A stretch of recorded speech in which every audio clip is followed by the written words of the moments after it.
इस वीडियो में आज हम लोग बात करेंगे फॉर्मेशन ऑफ कॉन्टिनेंट्स के बारे में। तो अर्थ के लार्ज लैंड मास को हम लोग कॉन्टिनेंट्स कहते हैं, और ये जो कॉन्टिनेंट्स हैं ये टोटल 7 कॉन्टिनेंट्स हैं वर्ल्ड में, जिसमें कि सबसे पहले आता है हमारा Asia, then Europe, then Africa, South America, North America, Australia and Antarctica. ना स्पेसिफिकेशन की बात करें तो सबसे जो बड़ा कॉन्टिनेंट्स है साइज़ के अकॉर्डिंग वो है हमारा एशिया, और जो सबसे छोटा कॉन्टिनेंट है वो है ऑस्ट्रेलिया।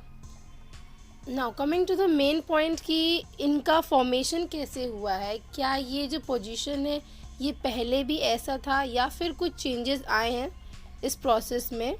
तो इस चीज़ की जानकारी हमें मिलती है कॉन्टिनेंटल ड्रिफ्ट थ्योरी पढ़ने के बाद।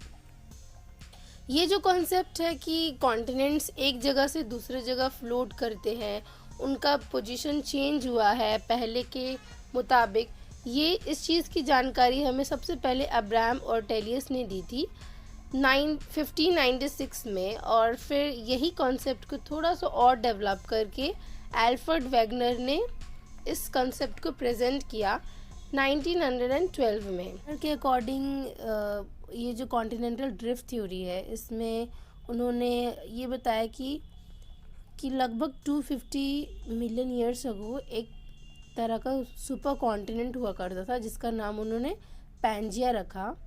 एंड वो जो सुपर कॉन्टिनेंट था वो सराउंडेड था by a large ocean called Panthalassa. ठीक है, पैंथेलासा लार्ज ओशन। उसके बाद 50 मिलियन के बाद ये जो सुपर कॉन्टिनेंट था वो उसका ब्रेकआउट हुआ एंड वो 2 हिस्सों में बटा।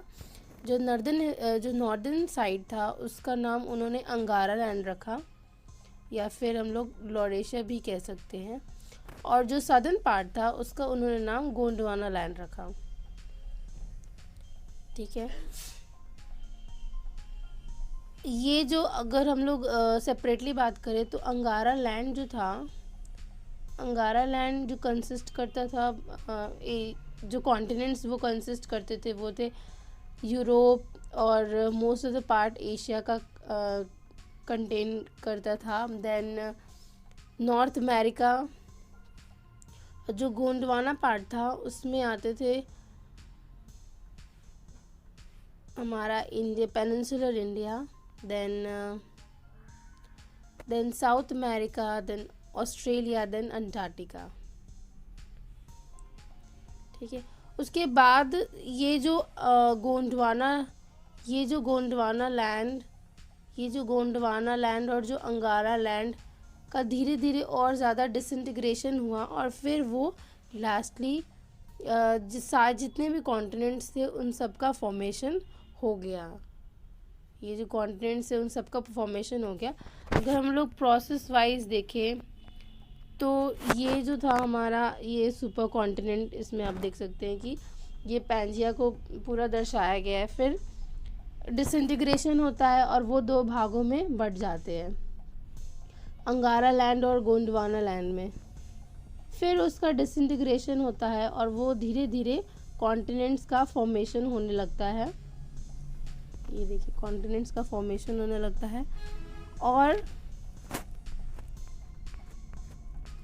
जो लास्ट जो स्टेज है ये अभी फाइनल स्टेज है।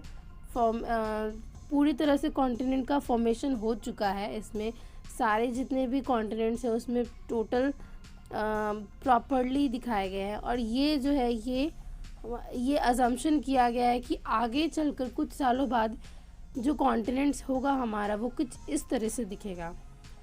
कमिंग टू द कि वैगनर ने इस थ्योरी को प्रेजेंट करने के लिए वो किस बेसिस पर इस थ्योरी को प्रेजेंट किए, और वो किस बेसिस पर वो ये सारे चीज़ उन्होंने प्रेजेंट किए, तो उन्होंने इसके लिए बहुत सारे एविडेंसेस दिखाए ताकि ये जो थ्योरी है वो वैलिड हो सके। तो मेनली उन्होंने माउंटेन बेल्ट्स के बारे में डिस्कस किया, फिर जो फॉसिल्स थे उसके बारे में डिस्कस किया। जैसे कि उन्होंने बताया कि जो माउंटेन बेल्ट्स थे वो उनका डिसइंटीग्रेशन हुआ, अलग अलग पार्ट्स में डिसइंटीग्रेशन हुआ। फिर जो फॉसिल्स थे जैसे कि मेसोसोरस था, वो मेसोसोरस का यहाँ पर भी फॉसिल्स दिखाया गया कि एनिमल्स का फॉसिल्स यहाँ भी, और वही फॉसिल्स वो यहाँ पर भी दिखाए। फिर लिस्टोसोरस, उसका भी फॉसिल्स अलग अलग जगहों पर देखने को मिला। तो इससे उन्होंने अंदाज़ा लगाया कि ये पार्ट्स कहीं ना कहीं पहले जॉइंट थे और बाद में इनका डिसइंटीग्रेशन हुआ। फिर उसके बाद जियोलॉजिकल मैचिंग की बात की उन्होंने, कि जैसे कि ये जो उन्होंने बताया कि यहाँ गोल्ड डिपॉजिट पहले हुआ करता था और फिर वही गोल्ड डिपॉजिट यहाँ भी होता था। तो इसका उन्होंने ये बताया कि दोनों में कहीं ना कहीं कनेक्शन हुआ करता था पहले।